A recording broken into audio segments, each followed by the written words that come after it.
안녕하세요. 로이스 동입니다.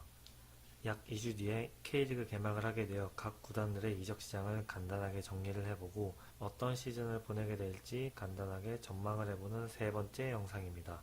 오늘도 재밌게 봐주셨으면 좋겠습니다. 그럼 이제 시작하도록 할게요.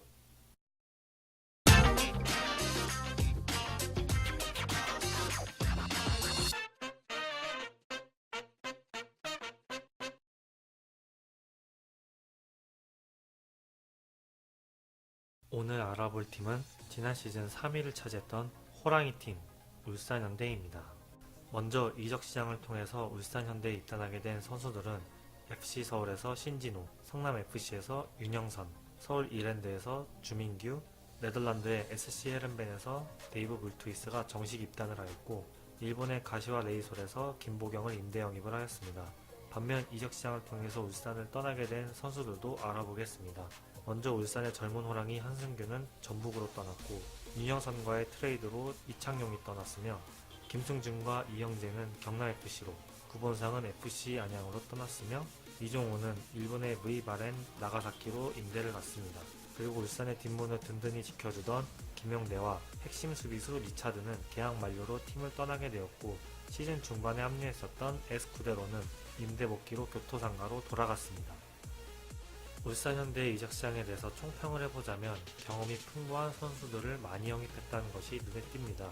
울산의 미래라고 생각했던 김승준, 이영재, 한승규가 팀을 떠났고, 신진호, 윤영선, 주민규, 김보경 등의 경험이 많은 선수들이 합류한 것입니다.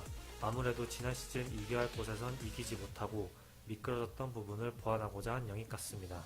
따라서 이와 같은 실수를 되풀이하지 않기 위해 네임드 있는 선수들의 영입으로 선수단 강화를 한 것 같아서 성공적인 영입이라고 생각합니다.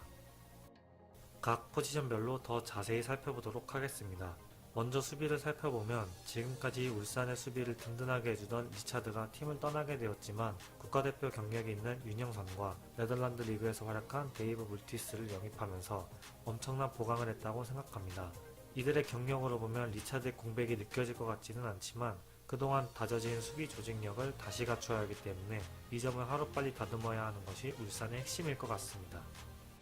공격진에는 오랫동안 부상에 시달렸던 이종호가 임대로 팀을 잠시 떠나게 되었지만 서울 이랜드부터 상주 상무까지 팀의 득점을 책임졌던 주민규가 합류하면서 공격력이 강화된 모습을 보여주었습니다. 지난 시즌 이종호의 부상으로 주니오가 상대에게 막혔을 때 마땅한 대안이 없던 울산의 스쿼드에 주민규가 추가되면서 더 화끈해진 공격이 되지 않을까 하는 생각을 해봅니다.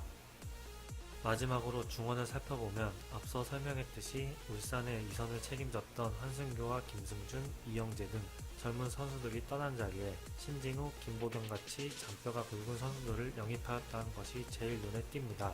신진호가 기존의 박용호와 함께 뒤에서 안정감 있게 공을 운반하고, 김보경이 좌우에 위치한 김인성, 이근호, 황일수나 전방의 주니오, 주민규에게 배급을 하는 역할을 예상해 볼 수 있는데요. 지난 시즌과는 확실히 달라진 중원이 어떠한 플레이로 축구를 하게 될지 기대가 되는 부분입니다. 따라서 이를 토대로 조심스럽게 전망을 해보자면 울산의 보강된 스쿼드를 봤을 때 현재로서는 전북에 대항할 수 있는 우승 전력이라고 생각을 합니다. 게다가 전북 영상에서 말했다시피 모라이스 감독의 첫 시즌이기에 아직은 그의 색깔이 녹아들지 않았을 것이므로 울산으로서는 충분히 우승에 도전할 수 있는 적기라고 봅니다. 그러나 울산에게 있어서 단 하나의 흠이 있다면 젊은 선수의 부족이라고 생각을 합니다. 지난 시즌 기준의 주전 스쿼드를 보면 20대 선수는 한승규와 이영재와 임영재, 이종호가 있었습니다. 그러나 한승규와 이영재는 타팀으로 떠났고 이종호는 임대를 갔기에 현재로서 20대는 임영재 홀로 있습니다. 저는 ACL과 병행을 하기 위해선 젊은 선수들도 어느 정도 필요하다고 생각을 하고 있기 때문에 서둘러 발굴하지 않으면 여름을 기점으로 위기의 순간이 오지 않을까 하는 생각이 듭니다. 이번 시즌 울산의 키워드는 기회라고 생각을 합니다.